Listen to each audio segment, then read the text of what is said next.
traverse une grave crise du logement. Les chiffres de la Fondation Abbé Pierre sont éloquents. 4 millions de mal logés, 300 000 personnes sans domicile. Et même si la situation est difficile, il est hors de question pour le mouvement HLM d'en prendre excuse pour ne pas agir. Innover, s'améliorer, faire toujours mieux, voilà ce qui guide quotidiennement les acteurs du logement social. Ce que j'ai trouvé extrêmement important à Nantes, c'est d'avoir un mouvement qui a conscience que ce sont les acteurs eux-mêmes qui doivent être en capacité, aux côtés de l'État, aux côtés des collectivités, de trouver des solutions. 2,4 millions de personnes sont en attente de l'attribution d'un logement social. Si on se projette à 2040, chaque année, il y aurait besoin de construire plus de 500 000 logements. Quand on n'a pas de logement, on peut difficilement travailler d'une manière digne.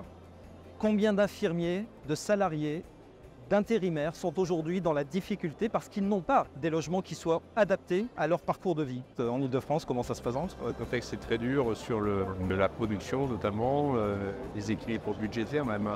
Le groupe Vive, il n'échappe pas aux difficultés que rencontrent l'ensemble des acteurs du logement social. L'inflation est présente, le prix du foncier est extrêmement lourd. C'est une crise du logement que vit notre pays et qu'il est important d'accompagner. Et c'est pourquoi la demande d'un accompagnement de l'État et d'une mobilisation des pouvoirs publics est extrêmement forte aujourd'hui à Nantes. Alors le groupe Vive, il apporte sa contribution. C'est-à-dire on n'est pas défaitiste, on continue à être un acteur engagé dans les territoires. Et en fait, on a pris un certain nombre d'engagements. Le premier, c'est de créer 1000 logements seniors à horizon 2026 pour pouvoir répondre à cet enjeu de la société de la longévité. Et le deuxième engagement, c'est pour les jeunes. 1000 logements jeunes seront créés à horizon 2024. C'était quand même bien l'origine du mouvement HLM, de gérer des problèmes de sécurité sanitaire, en fait, de santé. Et donc aujourd'hui, la TVA des produits de santé, elle est à 2,1, pas à 20, pas à 10, pas à 5,5. On dit qu'il faut repasser la TVA à 5,5. Non, c'est pas à 5,5, c'est à 2,1 qu'il faut la mettre. Parce qu'en fait, c'est vraiment un outil de santé publique. Et c'est vous qui m'avez inspiré pour dire ça. C'est vous qui portez ce message aujourd'hui. Concrètement, le groupe Vive s'est mobilisé sur un label qui s'appelle Mon Logement Santé, qui permet à partir de 40 critères, de la construction des logements jusqu'aux services apportés aux habitants, que le fil rouge soit la santé. Le logement, c'est un déterminant de santé majeur.